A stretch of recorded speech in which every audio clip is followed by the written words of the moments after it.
Welcome back to another edition of Unplug from Worldly Thinking, where my co host Patrick and I discuss how to become a better version of yourself. In this week's teaching, we're going to go over how to improve or develop your self esteem. And how's it going, Patrick? It's going well, man. Happy to get this one started. Happy to be back doing one of these. Just a little bit of housekeeping for you before we get started here. If you have any questions or comments, please feel free to post them in the chat. John or myself will be in during the premiere um, to answer those for you. Absolutely. And if you're watching on replay, feel free to leave your comments below and we'll get back to them as well. And definitely, go down and hit that subscribe button so you can get the latest teachings that we put out. Hit the bell so you can watch them live and also share them with your friends on your social media. And I'm sure a lot of people would benefit from these foundational teachings that we do to help people become better versions of ourselves. But we're going to go ahead and get into how to develop your self-esteem. So let's talk about definitions first. The self-esteem definition says respect and admiration for yourself that comes from within you, not based on another's respect or admiration of you. And then when we look at things that accompany it, like self-confidence, it's an awareness and trust in your skills and abilities for specific situations that comes, again, from within you, not based on another's trust or faith in you. And finally, self-worth, moral, ethical, or personal value of yourself that comes, again, from you, not based on another person's praise, affirmation, or validation of you. So I think it's important, that we're driving home this concept that if you're having self-esteem, self-confidence, self-worth, or a lack thereof, it's because of what's coming from self. And if you're becoming way too dependent on others for needs of affirmation and praise and validation, that's not self-esteem. That's not self-confidence, and that's not sense of self-worth. Got to have those thoughts and beliefs about yourself. All right, and I'll just guess bookend what we're going to frame, kind of what we're going to talk about today is just by prefacing by saying, like, it's great to get compliments and it's great to get praises Sure. at times, for sure. We're not, in no point in this conversation are we going to say that that's not a valuable thing to that people recognize the good things you do. I think there needs to be more of that on a personal note. Sure. However, what we're going to be talking about here is just what John said. Like, self-esteem starts with one person, and it seems rather obvious, but we'll get into more details as we go along, and that's yourself. And we want to impart some skills onto you that we've learned in order to build our own self-confidence to where, while those praises and affirmations come and it's like, oh yeah, that's great, cool, like, we don't need it to be um, I guess, content and happy in our lives. And we want others to experience the same thing. And you might find yourself on a range when it comes to this, and that's cool. So hopefully, no matter where you are, whether you kind of live off that or you don't need it too much, you could find something from this and apply it to your own life. Absolutely. And we don't want to get, and when we talk about, the nature of relationships and future videos that we're going to do, we get into, there's independence in relationship that can be unhealthy. There's dependence in relationship that can be unhealthy. There's codependence that can be unhealthy. And what we're looking for in relationship with one another is an interdependent, healthy relationship. And we'll cover that stuff later more, but I think that when people are looking for too much praise and too much affirmation and too much validation, it gets into those states of dependence and codependence that generate unhealthy friendships or unhealthy intimate relationships. Sure. So let's talk about the ways that people in the world attempt to build their self-esteem or cope, with a lack thereof of self-esteem. And the first one is making empty declarations, which means people, say, I'm good enough, I'm smart enough, and gosh darn it, people like me. And I know it's a funny bit from, I think it's Saturday Night Live, but the whole point behind it is people are trying to convince themselves through their words, looking at themselves in the mirror, that something's true that's probably largely untrue, that's actually going on the inside of them. We want to work from the inside out. We want to become healthier in our inner determinants that are either broken or unhealthy or not functioning in a way that's causing us to enjoy life the way we want to. And then also relying on others to make you feel good about yourself. Again, that gets into those states of dependence and codependence in intimate relationship or interpersonal relationship, to where you're in constant need of affirmation and praise in order to feel good about yourself. And then for some reason, if it doesn't come, or they're not saying the things that they used to say, all of a sudden hurt feelings develop, relationships, get marred, or, conflict enters into them. And then those things tend to obviously fall apart over time.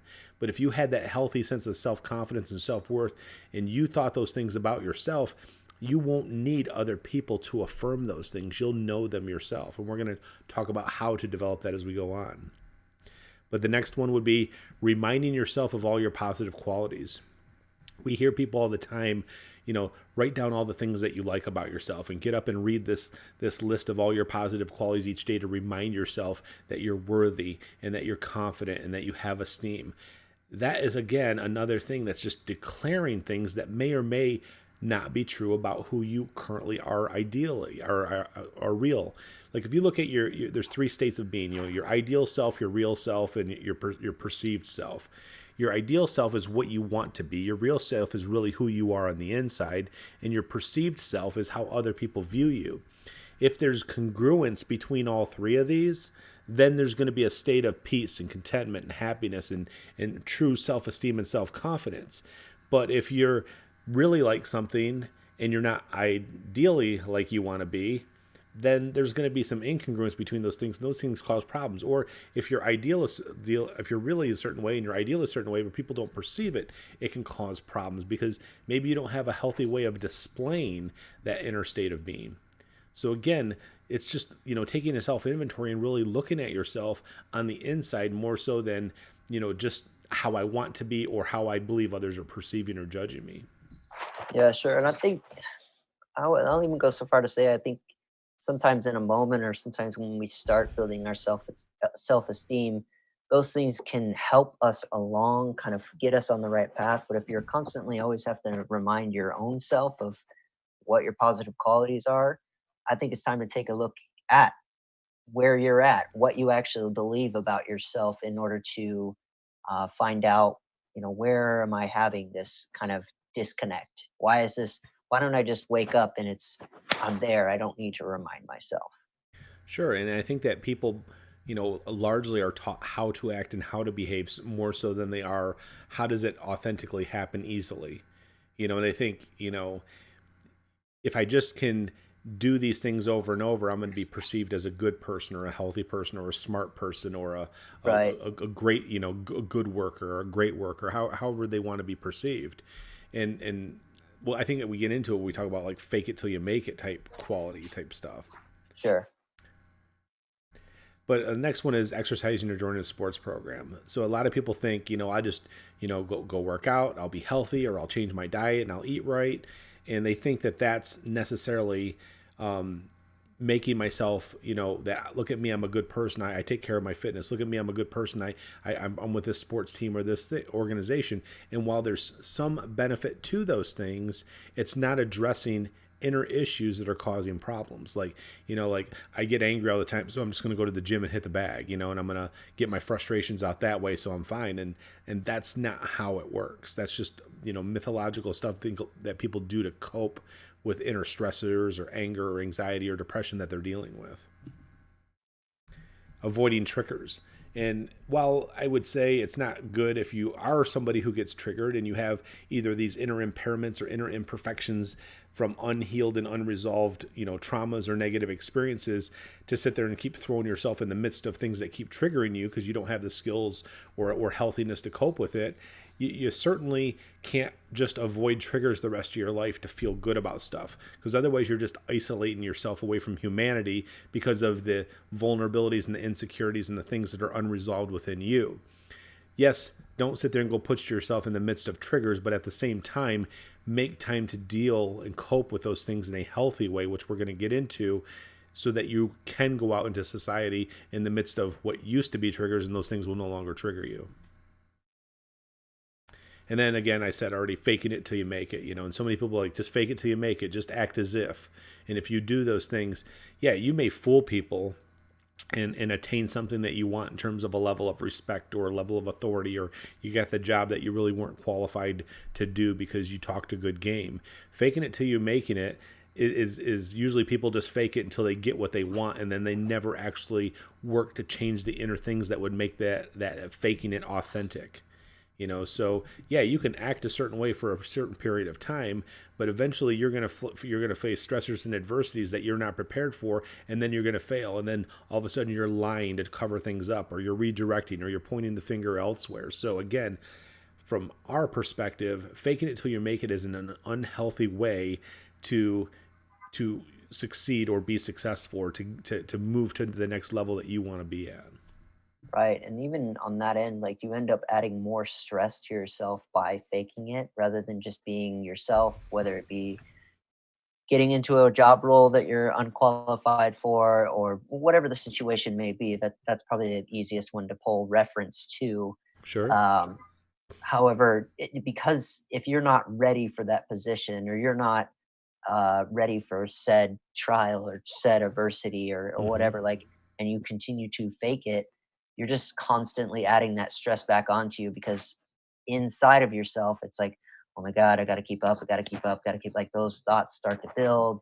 And rather than if you were prepared for it, it's like, it's cool, I got this, like, I'm ready. Sure. And that's, I mean, you're just adding more pressure and more stress and more Yeah. anxiety, more triggers, and all those negative emotions that we feel on yourself by faking it. Yeah, and that's a bigger burden in itself, like you said. Of, Absolutely. if you're putting yourself in a position to where you're expected to be more successful than you're capable of doing on a daily basis, that's a huge amount of pressure and burden that you're placing on your own shoulders. Sure. And then that, what Patrick's saying is, can become even more stressful than you were already feeling. It's that need to like constantly keep up rather than just like resting or being confident in what you are currently, which Exactly. we'll get into in a minute. Yep. So let's talk about the three foundational components that we believe build self-esteem, self-worth, and self-confidence. Number one, accepting your imperfections, accepting your current state of impairment, accepting your present state of unhealthiness, or whatever's going on inside you that's causing these issues and problems in your life. If you can't accept that you're imperfect, then you're always trying to present yourself in a perfect way. And that's exhausting because Hmm. nobody is. Nobody can continuously do that. Number two is devaluing opinions. And I know this one sounds kind of odd, but we overvalue the opinions and thoughts of other human beings, and we're going to get into each of these three in detail. But if you don't learn to devalue opinions, you're going to continue to struggle with your sense of self-esteem. And lastly, embracing growth. And so many people don't want to change or don't want to be changed. Like, you should just accept me the way that I am. But if you don't embrace that inner growth within yourself, then you're not going to achieve a level and state of being or state of feeling that you desire for your life. And again, you're just going to become that amazing actor or the horrible actor that just continues to try to do the right thing, but you don't have the inner state of being from the growth that comes from maturity and healing and becoming cognitively empowered and experientially healed and biologically healthy. You haven't gone through that process to develop those things, to grow in those things. So again, you got to accept your imperfections, devalue opinions, and embrace growth. And we're going to get into those things in detail here. So let's talk about accepting imperfection. The first step in building your self-esteem, self-confidence, and self-worth is to realize that you are an imperfect being, and that is okay. Imperfect being means that you're designed as a human being to be imperfect, even starting from your senses. Your sense of hearing, sight, taste, touch, and smell are all imperfect. The way that we see light, the way that we visualize shadows. That's why optical illusions can fool us. A sense of motion in a room that really isn't existing can trick you. If you want to go see the limits of just your senses, go watch. I think it's called Brain Games or Mind Games. I think it's Brain Games. They used to have it out on Netflix, but you can find them on YouTube too. but they really show you like how limited your sense of perception is, how limited your memory is, how limited your recall of events and occurrences are. So memory, I'm talking about just storing stuff, but even the recall of the stuff you have stored is imperfect. And studying those things helps you go, oh, yeah, I don't remember everything exactly the way that it happens. I just have a generalized idea of what happened, and it could be very different than from somebody else. But if you don't accept your own state of imperfection, then you enter into conflict easily with others.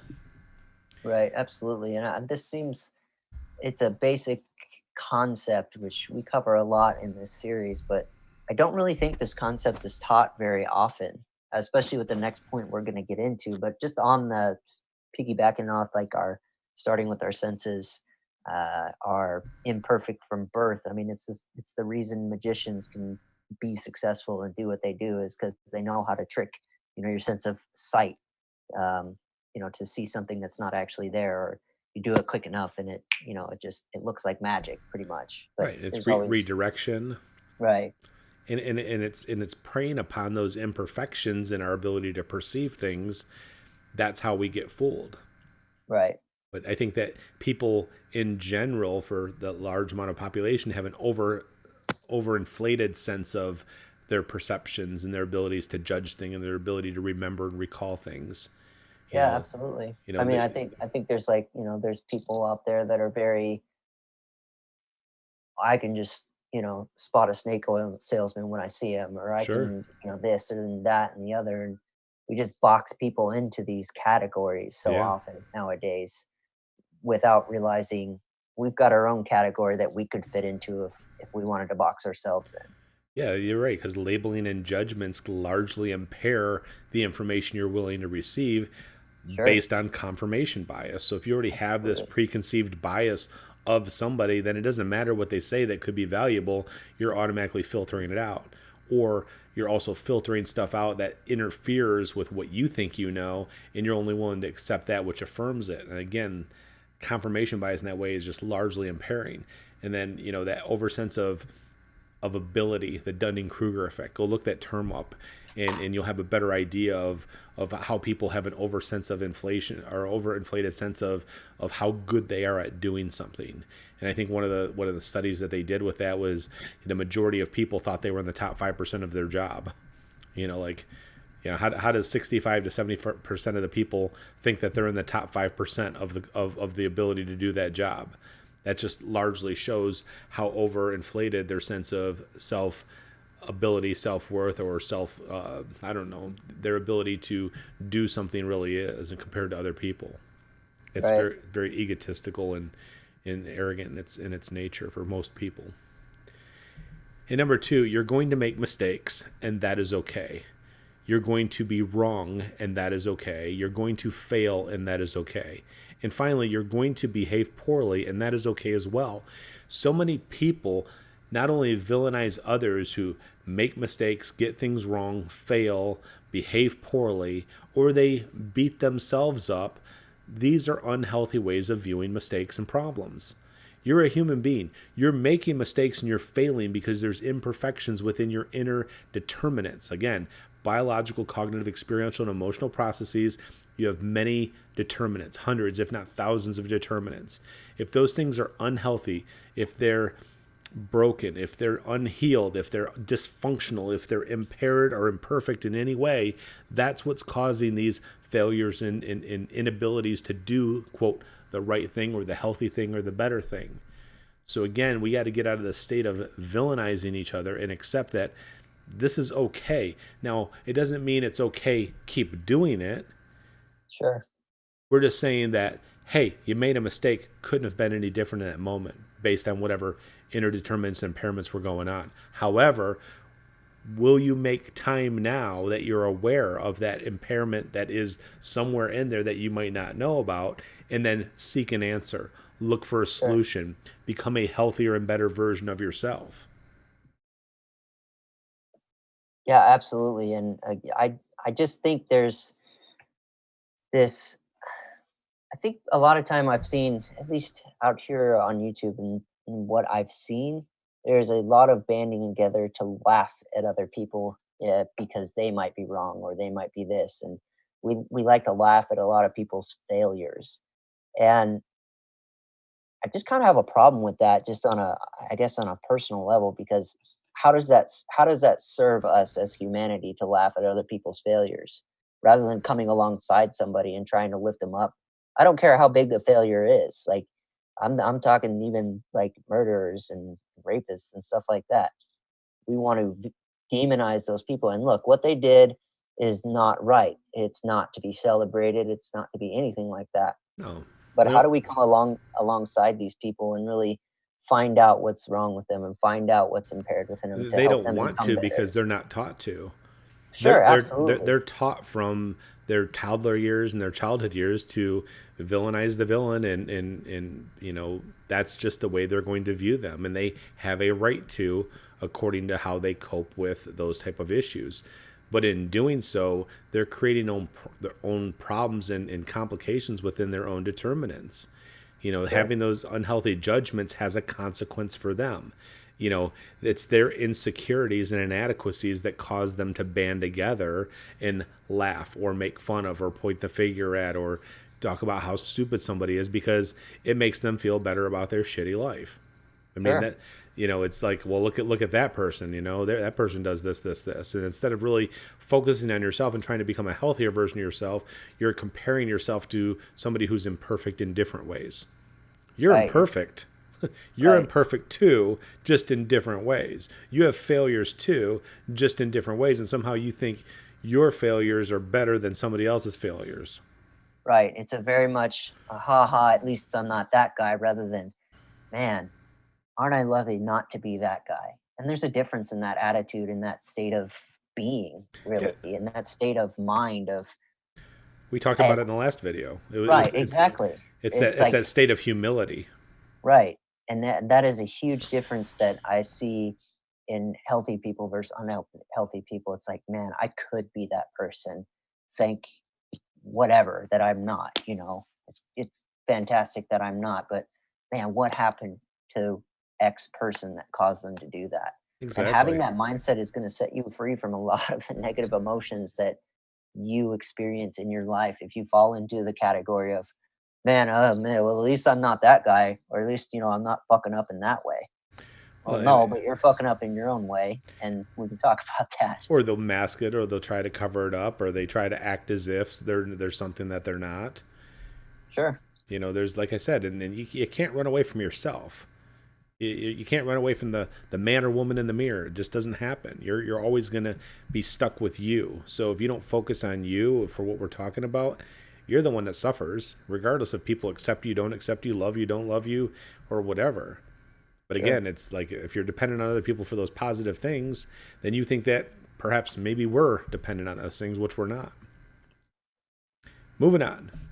This acceptance in the truth of our humanity as being imperfect is so important, and acceptance does not mean it will always be this way inside you. Again, that acceptance is just saying, I am imperfect in the ways that I'm imperfect right now. And until I heal, until I have a better sense of viewpoint, a cognitive empowerment about myself and others, until I become more biologically healthy, healed from heal from experiential traumas or negative situations, or learn to manage my emotions in a healthy way and keep them at primary levels, then I'm always going to be somebody who continues to fail in the same areas I've always continued to fail. Sure. And and I think, again, don't focus on what you're doing wrong. Focus on what's causing that within you to do that wrong thing. Right. I don't. I think that really kind of leads off into the next point, which acceptance of this Mm-hmm. is simply just having a state of contentment when you take a genuine and truthful inventory. I don't know if you advanced it there because I'm just reading it, but I got it uh, up now. Go ahead. perfect. So yeah, pretty much acceptance of what John just said there, and kind of the things we've been talking about on this slide, provides that contentment that it's okay that I'm imperfect now, because I'm going to move forward to find the answer and to be better the next day, and all of those things. Yeah. Can you? You don't run into those states of self-loathing and beating yourself up. Yeah, can you look at your imperfections or your shortcomings or your failures without feeling bad about them or beating yourself about them? Can people point out your poor behavior, your mistakes or failures without you feeling shame or embarrassment or guilt or getting angry about it or defensive about it? Now, it's one thing if people point out something that's untrue. You have every right to defend yourself. That's not being defensive. Defensive is when you realize something's true and you still fight against it. And there's a difference. Everybody will sit there and say if you defend yourself, you're being defensive, which is just an attacking, position on their part. But again, Mhm. defensiveness is where you can't accept criticism that is true that you know is true. If you believe it isn't true, then it's not being defensive. You're defending yourself. There's a significant difference in that state of being. Right. All right, let's move on to the next one. Devaluing opinions. And this is a one that most people are unfamiliar with. Why do you value the negative opinions and judgments from other imperfect people? And again, we get into this. Every human being is imperfect in the ways that they are, based on their biological state of being, where they grew up, morals and values and ethics that were given to them, all that programming that went into those formative years as infant and children and adolescence and early adulthood. You are what you are largely because you've been programmed to be that way, both positive ways and negative ways. So, why do you as a human being value the negative opinions and judgments from other imperfect people? Because all that person, when somebody has a negative viewpoint of you, which means they don't value you as a human being, then they look down on you as a human being, they belittle you as a human being. Only unhealthy people attempt to do that. It's one thing to sit there and point out somebody's poor behavior and sit there and say your poor behavior that you're doing is because of this, this, this. It's another thing to say you're a piece of shit. It's Right. another thing to say that, oh, you're just a fucking bastard. Those name calling and those insults and those belittling type statements that are immature in their nature. Why would you value the opinions if somebody had that of you? Because only an imperfect person would have that negative opinion. So again, stop placing so much value on negative opinions of other people. And if you have negative opinions in yourself in the way that are belittling and demeaning, stop. Because it's unhealthy for you to be doing that to yourself. Moving on. Remember, you are a unique collection of your beliefs, knowledge, and experiences. And that's what I've always said is you guys are all unique collections of your information and your experiences that you've been a part of course, along with your biological and genetic makeup. You're a unique programmed entity. Yes, we're all programmed. We're all, cyber fleshly life forms, that are programmed by the outside influence of the world and the experiences and the information that have been provided to us. But are you okay with those differences between yourself and others in a healthy way? Have you accepted who you are, and do you learn to accept what others are? Helping others and helping yourself. And then remember, you are always doing the best you can in any given moment because of all those determinants that have been pre programmed either through experience, information given, through genetic makeup. All that stuff that's been programmed into you dictates your actions, behaviors, choices, decisions, and expressions. Same thing for other people. You're always doing the best you can. Everybody else is always doing the best they can in that given moment. Right or wrong, healthy or unhealthy, traumatic or negative, that's the best they can do in that moment. So, again, why are we valuing other people's opinions and not valuing the truth, which is we're doing the best we can in a given moment? Now, after a moment's happened and we reflect on it, we can learn new things. We can evaluate it and say, what can I learn between now and the next time I face that situation so the outcome can be different? So my actions can be different. My behavior can be different without me just acting the right way, but I've become the right way. You got something to add? I was just saying, I think, again, these are all relatively simple concepts, but I think they're complex in the way that they're implied, or difficult at times in the way they're implied, because underlying all of these things in what we're talking about, and a better way to view the world and a better way to view yourself and how to build yourself up, like underlying all these things are however old you are watching this, that many years of programming and teaching and things of this kind of undercurrent, I guess, of, well, we need people's opinions, and if someone calls you an asshole, you do need to listen to them. Like, we're not really taught I think it's said at times, but we're not taught necessarily how to go about doing that, and so it's a tough concept to apply, Well, we in grow one's up. We life. grow up with people telling us, "You pissed me off. You hurt my Yeah. feelings."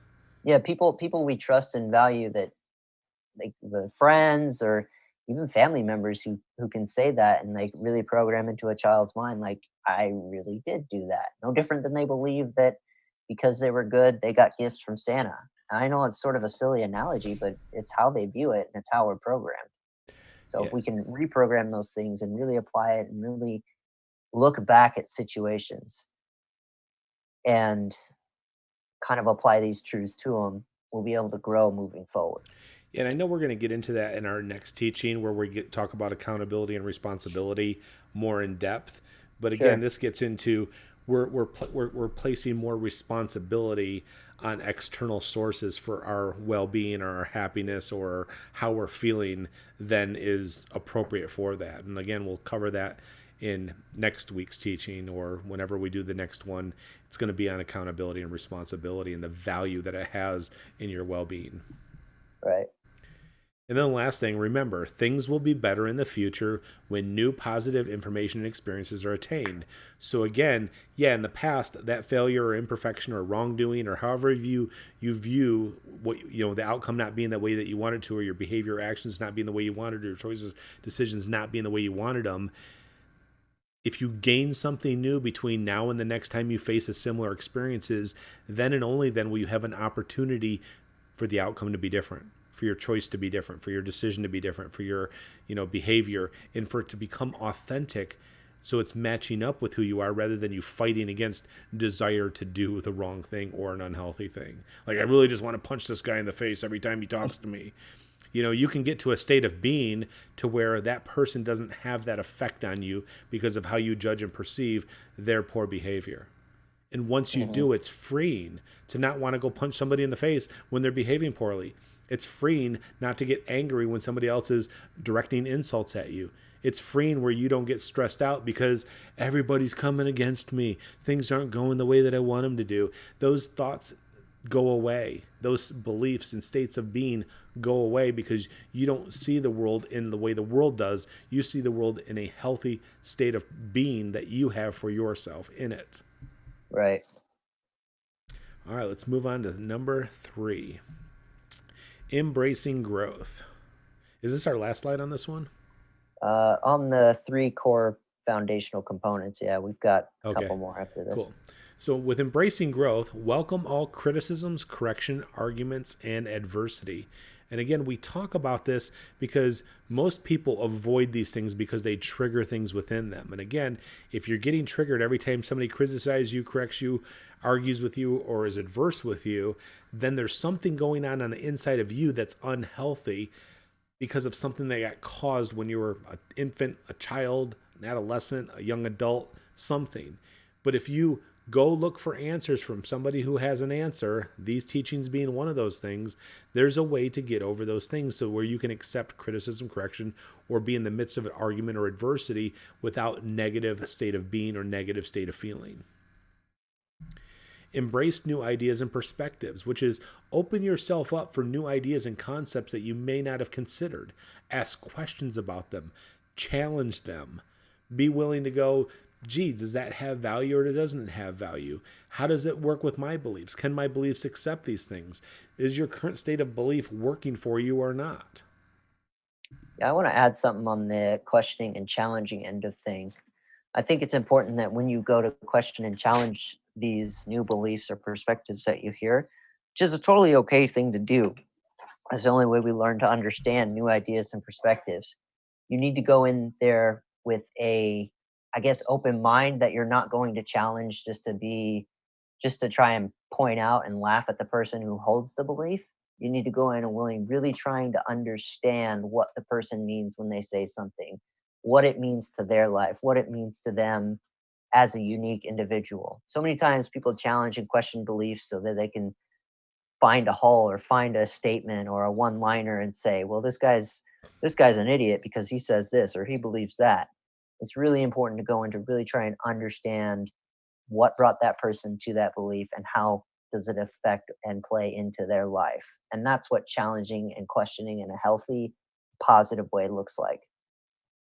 Exactly.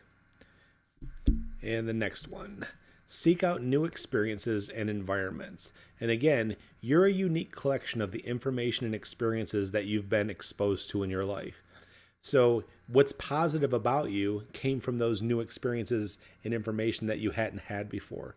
So, be willing to sit there and go listen in other communities, in other environments, valuing and judging and criticizing in a healthy way to attain information that might be useful to you.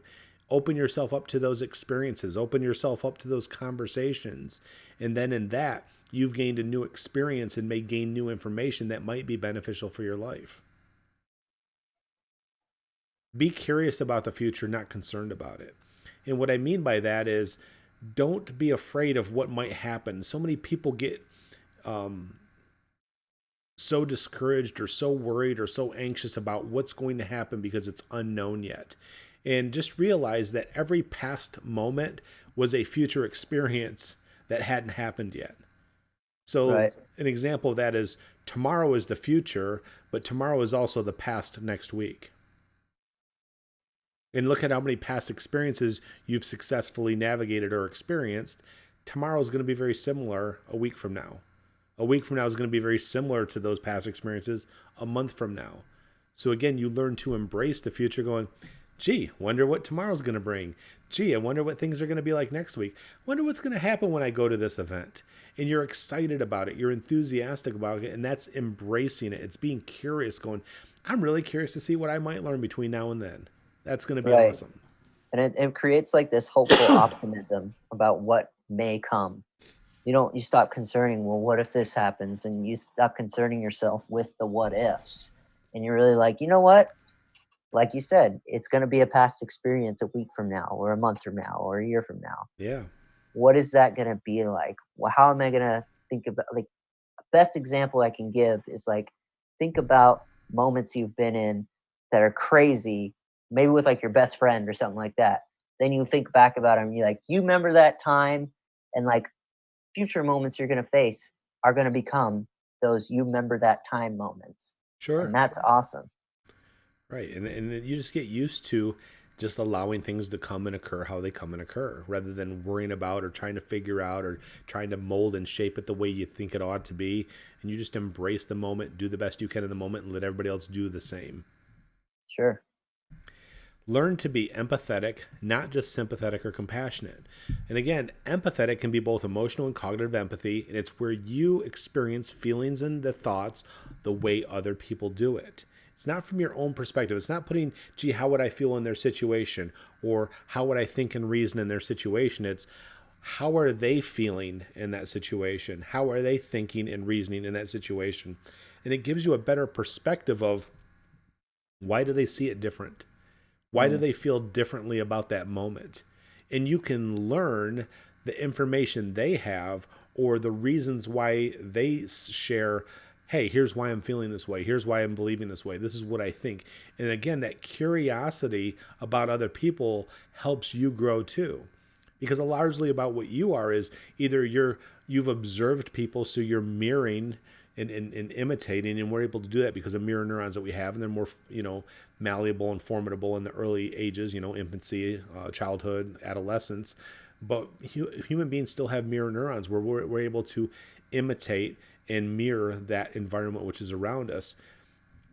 But the more you're curious about the why, what's going into it that makes it genuine, authentic, then you're not just trying to act it out if it's something that you want to adopt. You really like a way somebody handles a situation. You're like, wow, they were calm, cool, and collected in that. I would have been like losing my shit. But Hmm. if you are just imitating it because you want to act like they did, you don't understand all the inner determinants that made it easy for that person, that made it authentic and genuine for that person. So you get a bunch of actors acting as if when they're just not developed in that way. And again, that makes you susceptible to triggers or failing or making mistakes, or once somebody approaches something in a different way, gee, I wasn't prepared for that. And I lost my shit. I got angry. I got frustrated. I got anxious, got depressed, Right. got embarrassed, got felt shame. So again, it's being curious and empathetic of understanding it from their perspective, and that involves asking questions, better understanding, listening, observing, and really getting to know them intimately. Sure. And next, let's talk about cognitive empowerment. In cognitive empowerment, we say be a seeker of truth. We've talked about there's two types of truths. There's your provable truths that we call knowledge, and there's your non-provable truths that we call beliefs. Okay? Your beliefs are your assumed truths. You assume they're true. You haven't received any information or evidence that you've been able to understand or accept that would make that belief untrue, but yet you don't have the ability to prove it to somebody else.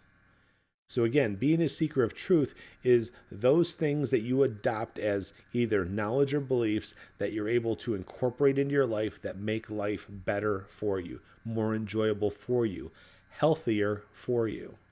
We talked about in the previous time management, people prioritize their time according to physiological needs, pleasure seeking, and avoiding displeasure. So again, if you're seeking truth, it's to gain information and experience that allows your beliefs and your knowledge to serve your life in a healthy way. Mm.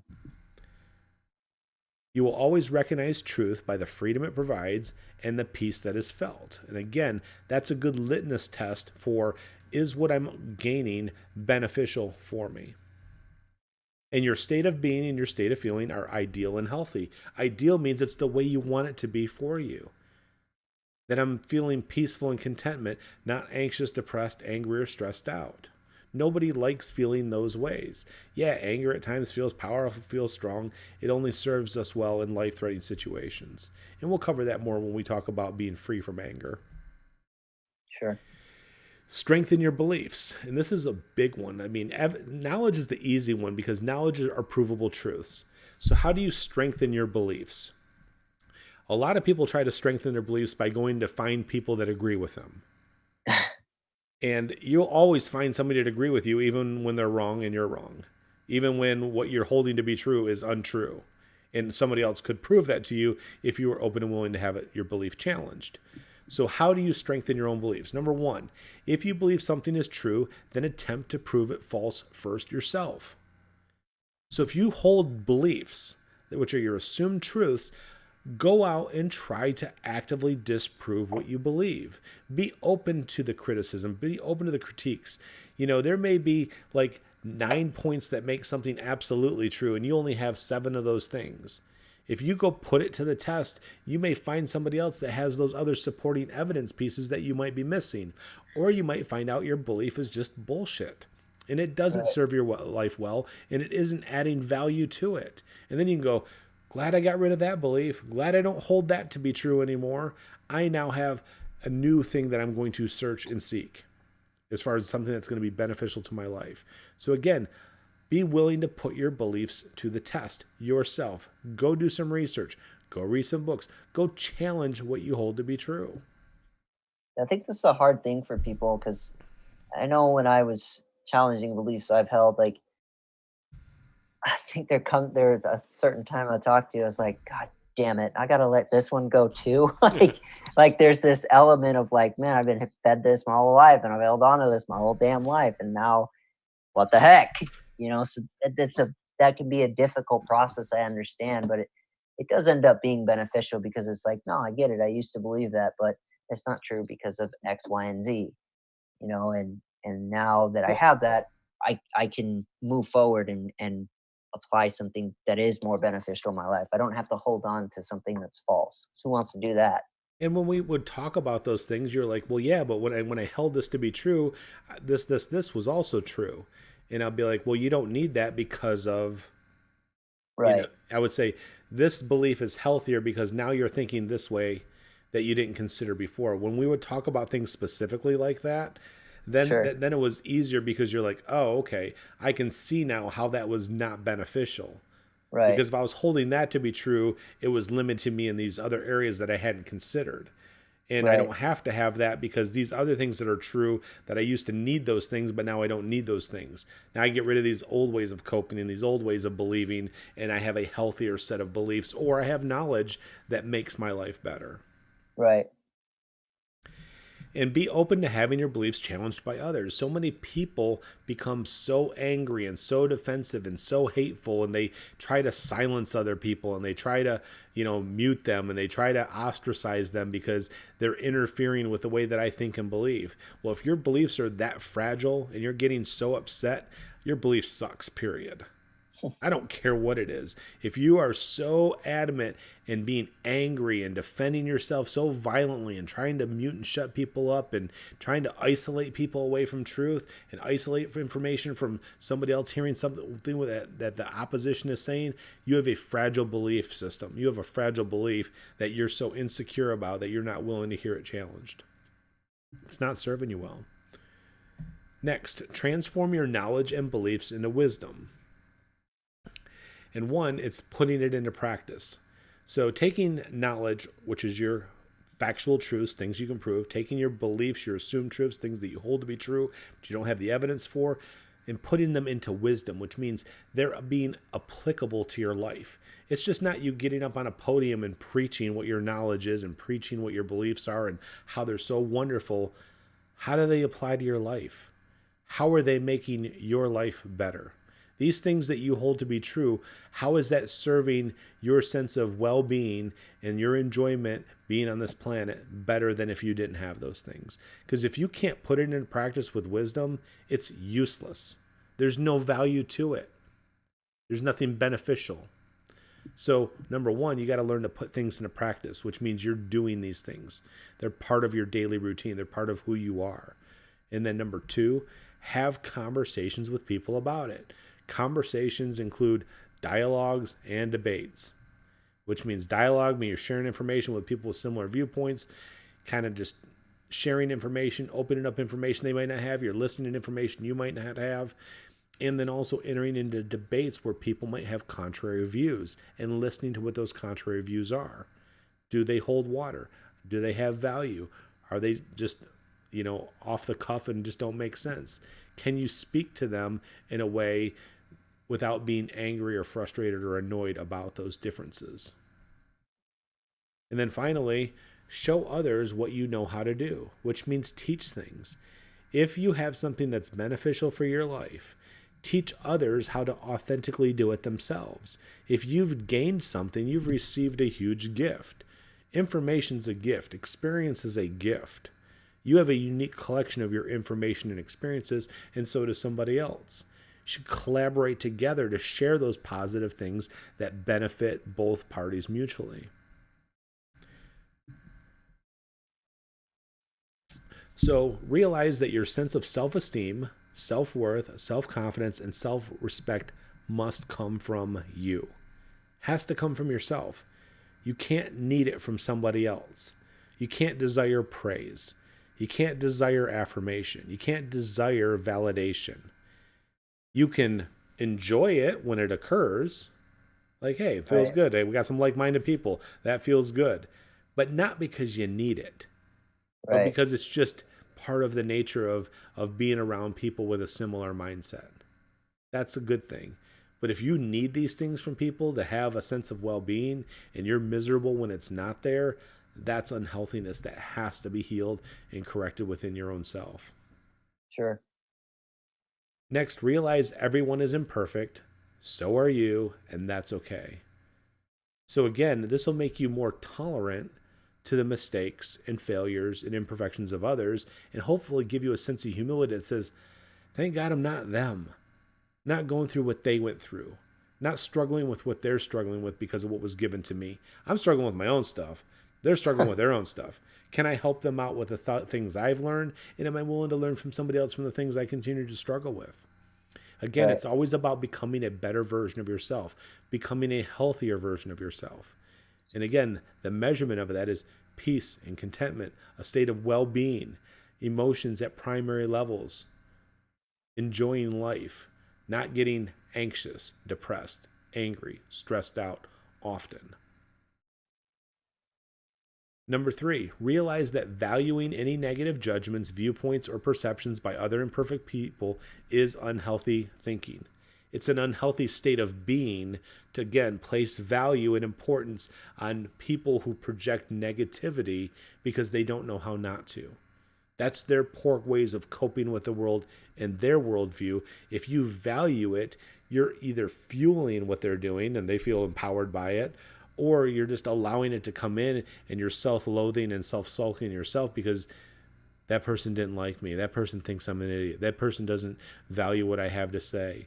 They're just they're not validating all this wonderful information I am.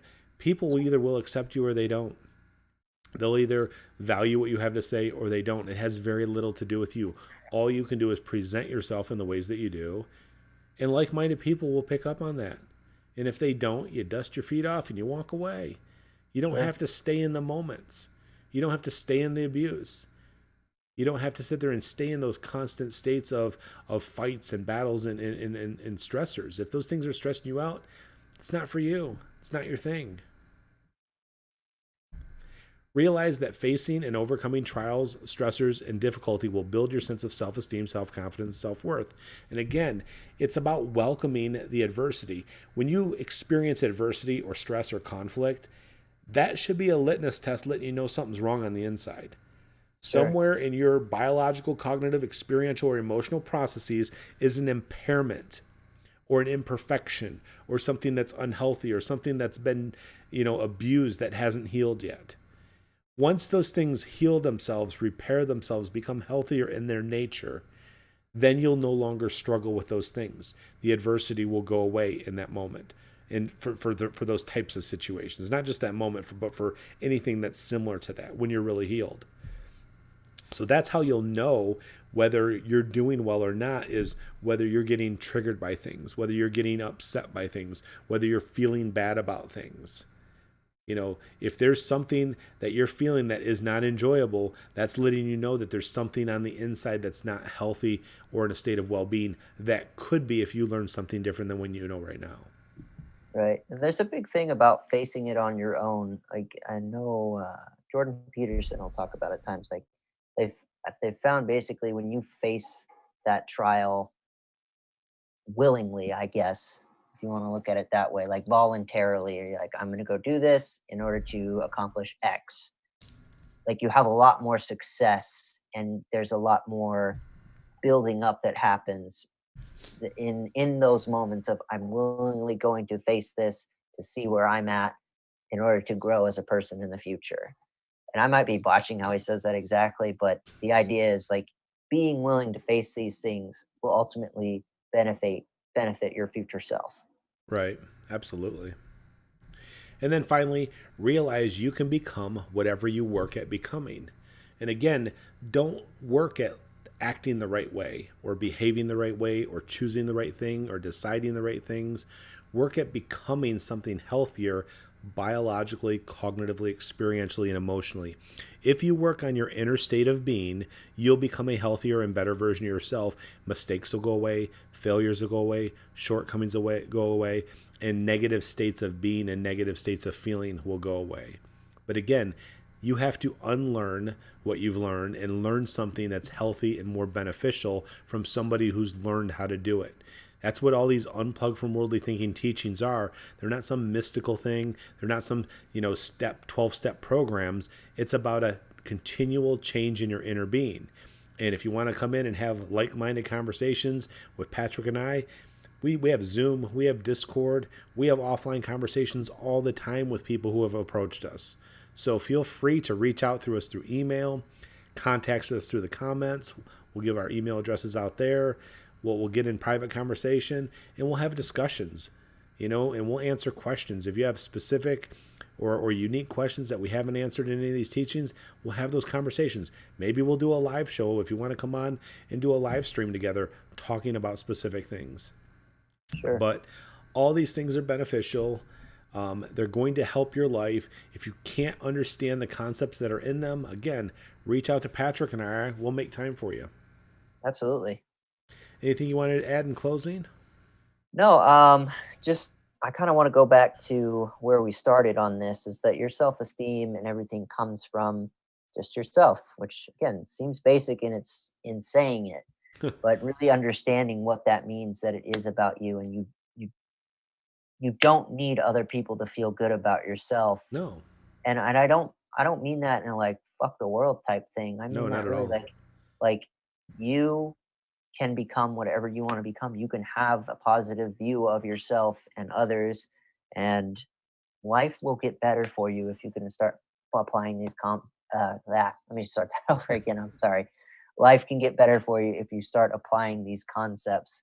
And again, as John said, if you have questions, and you truly are curious and you truly are looking to seek answers in a healthy way, as we discussed in a previous slide, feel free to reach out. Feel free to comment and get a hold of us. We'd gladly have a conversation with you.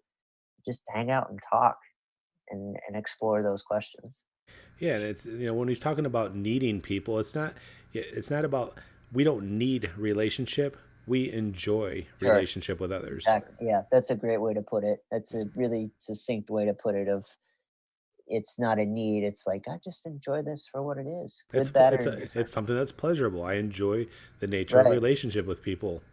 And I'm really excited for when we eventually get to our relationship one because we'll really dive into more what that means and what that looks like. It's a big thing that I'm probably I'd say one of my most favorite teachings because I'm very passionate about it. And I've seen it work. Probably one of the biggest areas I've seen it work in my life, and so I'm excited to get to that one just to tease it a little bit. Yeah, and that one's coming up for sure. So, anyways, keep becoming better versions of yourself. If you have comments, if you have feedback, if you have criticisms, again, either post them here in a live chat or comment down below if you're watching on replay. We'll see you guys next time. See you later, everybody. Bye bye.